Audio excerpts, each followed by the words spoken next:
चलिए, तो हम लोग पढ़ लिए अमीबा अपना भोजन कैसे करता है ना।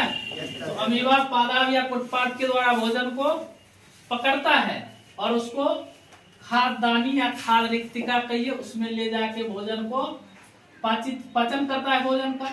ठीक है, उसके बाद मनुष्यों में कहाँ से होता है पाचन? नहीं, मनुष्यों में जो आहार नाल होता है, आहार नाल मुख्य रूप से मुंह से लेकर के कहाँ गुदा तक, जहाँ से मल का त्याग होता है वहां तक संपूर्ण उसका क्रिया होता है आहार नाल में भोजन का। तो पहले क्या होता है, मनुष्य में जो पोषण होता है तो भोजन लेते हैं तब होता है। अब भोजन मुंह में लिए, मुंह अर्थात मुख गुहा जिसको कहते हैं, मुख गुहा से भोजन कहाँ गया? गर्सिका में। गर्सिका के बाद भोजन कहाँ पहुंचता है? ग्रास नली में। ग्रास नली में पहुंचा भोजन। ठीक है, तो मुंह में जब लिए भोजन तो वहां जीव ही है, जीव जिह्वा। जिह्वा से क्या निकलता है? लार निकलता है। लार क्यों निकलता है? क्योंकि वो भोजन हमको बहुत ज्यादा पसंद है, और जो पसंद होता है तो लार, जैसे लेर चुबना कहे छिए, तो वो लार निकलता है, और वो लार लाला ग्रंथि से निकलता है, इसलिए उसका नाम लार भी है, या उसको लाला रस के नाम से भी जाना जाता है। फिर गर्सिका, गर्सिका से ग्रास नली। अब ग्रास नली के बाद भोजन कहाँ पहुंच गया? अमाशय यानी पेट में। अमाशय यानी पेट, जिसको हम लोग उदर बोलते हैं, पेट बोलते हैं, या अमाशय कहिए। तो अमाशय में पहुंचता है भोजन। और अमाशय में जैसे ही भोजन पहुंचा तो स्वाभाविक बात है अमाशय क्या होगा?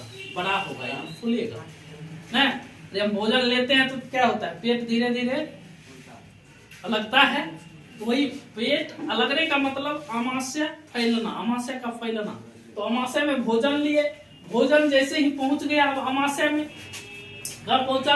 अमाशय में। तो अमाशय में जाके भोजन का पाचन कार्य वहां भी होता है। मुंह से पाचन कार्य स्टार्ट हो जाता है। अगर आपसे पूछा जाए कि मनुष्य जो भोजन करता है तब भोजन का पाचन कहाँ से स्टार्ट होता है, तो मुंह से ही स्टार्ट हो जाता है, और अमाशय में जाके भोजन का लगभग पाचन होना, मतलब फाइनली पोर्शन में पहुंचता है। तो यहाँ जब अमाशय में पहुंचता है, पाचन कार्य होता है, तो अमाशय का भित्ति जो है एगो रस निकालता है।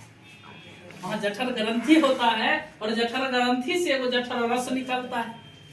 जठर रस निकलता है तो वही अमाशय में ही हाइड्रोक्लोरिक अम्ल, हम लोग पढ़ते हैं, क्वेश्चन में पूछता है कि मानव के पेट में कौन सा अम्ल पाया जाता है, तो पेट में पाया जाता है हाइड्रोक्लोरिक अम्ल यानी HCl। हाइड्रोक्लोरिक अम्ल क्या करता है, तो ये दूगो जो है ना, एगो प्रोटीन पाचक एंजाइम निकलता है, पेप्सिन और श्लेष्मा।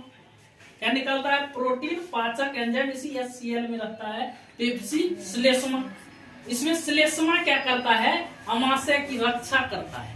वहां जो हाइड्रोक्लोरिक एसिड निकला, तो एसिड डायरेक्ट अगर अमाशय की भित्ति पर अटैक कर देगा तो क्या होगा?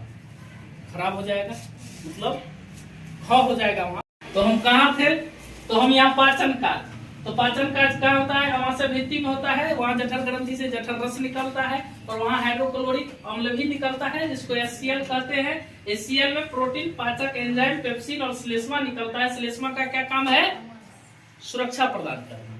ठीक है, क्योंकि वहाँ जो एसिड निकलता है वो एसिड अमाशय के भित्ति पर क्या करता है? अटैक करता है। तो उसी अमाशय के भित्ति के अटैक से सुरक्षा प्रदान करना श्लेष्मा का काम है। ठीक है, अब यहाँ से भोजन का कार्यक्रम समाप्त होता है तो पहुंचता है भोजन कहाँ? छोटी आंत में। कहाँ पहुंचता है?